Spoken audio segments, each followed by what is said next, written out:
Hey friends, welcome back to my channel, and today we are going to discuss about 5G technology, and we are going to discuss it in our native language Hindi. So let's begin. So जो news आई है तो वो ये है कि India के बहुत बड़े बिजनेस टाइकून में से एक ने अनाउंस किया है कि उनकी कंपनी जो है उनकी कंपनी टेलीकॉम वेंचर क्या करेगी, वो एक स्क्रैच को डिज़ाइन और डेवलप करेगी और 5G सॉल्यूशन को रेडी करेगी डिप्लॉयमेंट के लिए।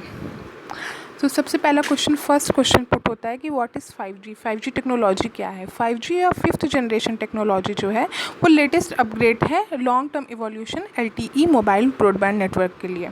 ठीक है, ये जो LTE होता है ये मोबाइल और ब्रॉडबैंड नेटवर्क के लिए यूज़ होता है, ये एक नेटवर्क। ठीक है, सो सबसे पहले इससे पहले हम इसको जानते हैं 5G से पहले कि बाकी की जो 4 जनरेशन थी नेटवर्किंग की वो क्या थी।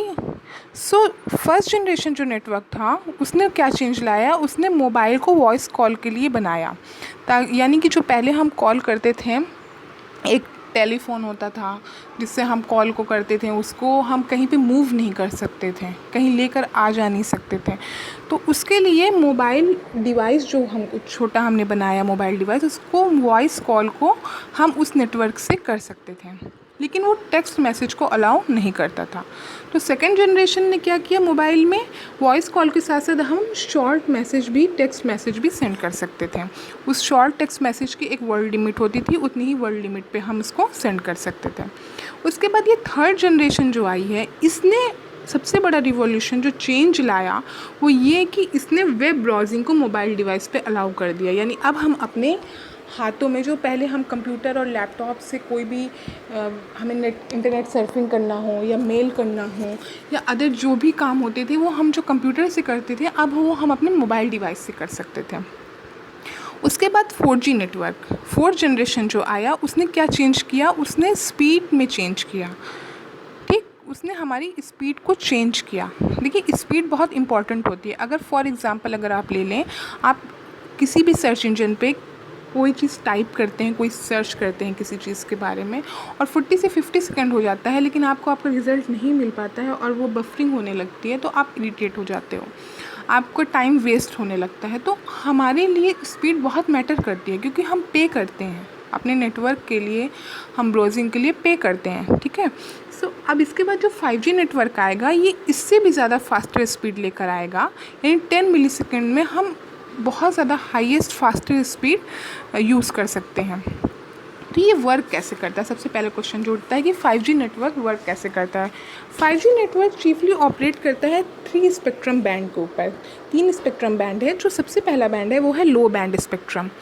इसको प्रूव किया जा चुका है कि इसकी ग्रेट कवरेज है और ये सबसे ज़्यादा फास्ट वर्क करता है। भले ही आप अंडरग्राउंड कंडीशन में हो, उसके बावजूद ये बहुत ही फास्टेस्ट वर्क करेगा।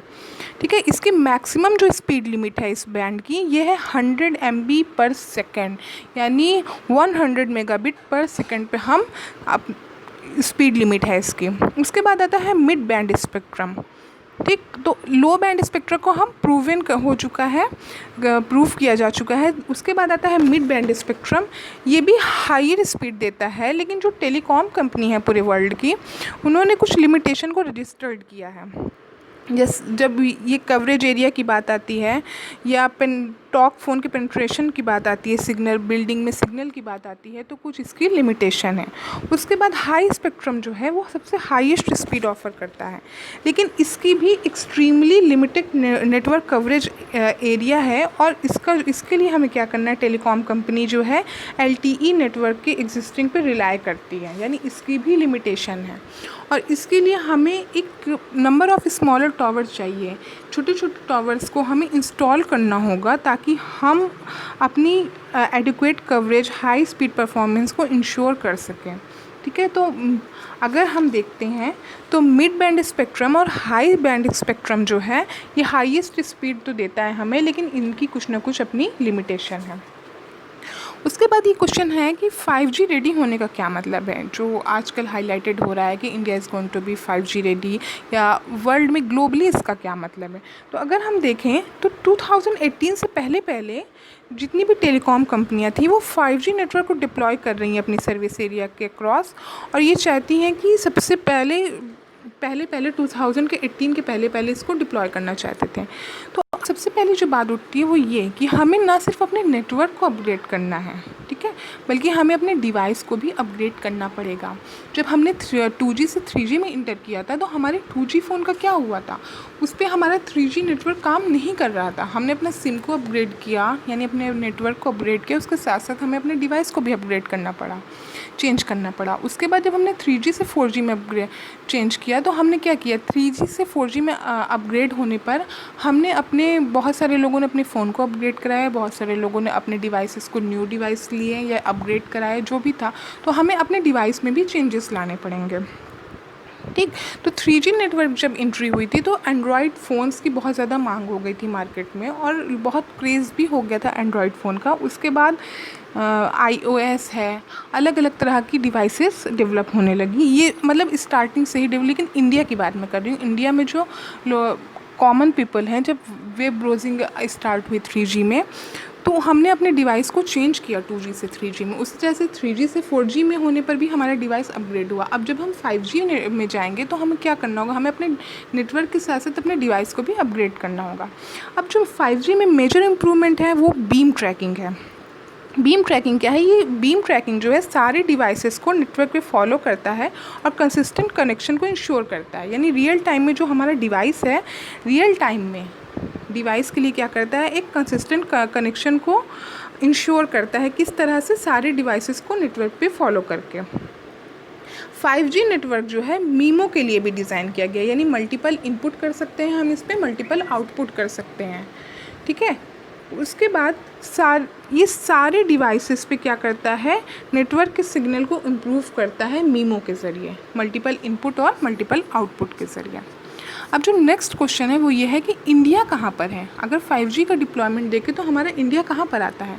तो सबसे पहले 3 बातें हैं। जो कंपनीज़ हैं, जो भी टेलीकॉम सर्विस प्रोवाइडर हैं या इक्विपमेंट वेंडर मतलब कि जो डिवाइस हमें अवेलेबल कराएंगी, या फिर अगर लैब ट्रायल देखें तो ये है कि अभी भी हमें फील्ड ट्रायल करना है।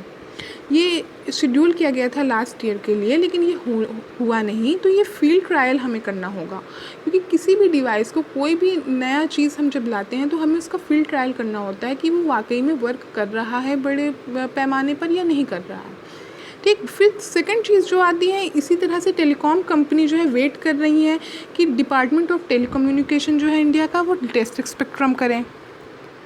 और थर्ड बात जो है वो ये है कि जो सर्विस प्रोवाइडर हैं उन्होंने पहले ही इक्विपमेंट मेकर जैसे कि नोकिया है, एरिक्सन है, तो इन सब के साथ 5G नेटवर्क के लिए इन्होंने पहले ही टाइड अप कर लिया है, ठीक है। तो हमें ना सिर्फ नेटवर्क बल्कि इक्विपमेंट प्रोवाइडर जो हैं ये दोनों ही चाहते हैं कि फील्ड का एक ट्रायल हो जाए।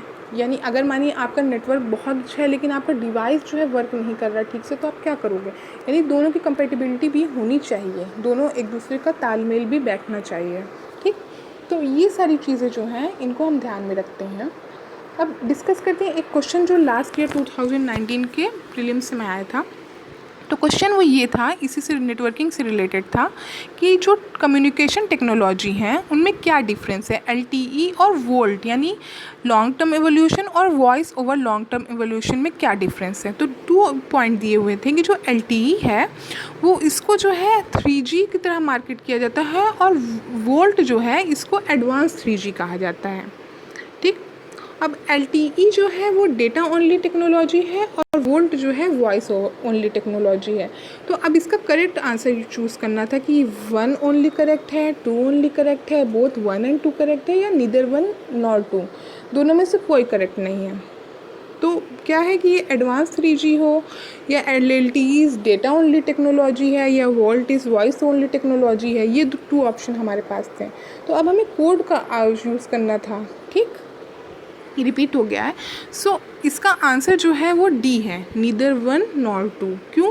क्योंकि जो LTE और वोल्ट है ये दोनों ही डेटा भी शेयर करते हैं और वॉइस कॉल के लिए भी हैं, ठीक। तो इस तरह से पहला ऑप्शन भी रॉन्ग हो जाता है क्योंकि ये 3G नहीं 4G के लिए है, और सेकंड ऑप्शन जो है LTE डेटा ओनली टेक्नोलॉजी है और वोल्ट वॉइस ओनली टेक्नोलॉजी है, ये भी रॉन्ग हो जाता है क्योंकि LTE और वोल्ट जो है, वोल्ट सर्विस जो है ये ना सिर्फ हमें नेटवर्किंग देती है बल्कि डेटा भी प्रोवाइड कराती है। तो इस तरह से ये दोनों ही ऑप्शन गलत है।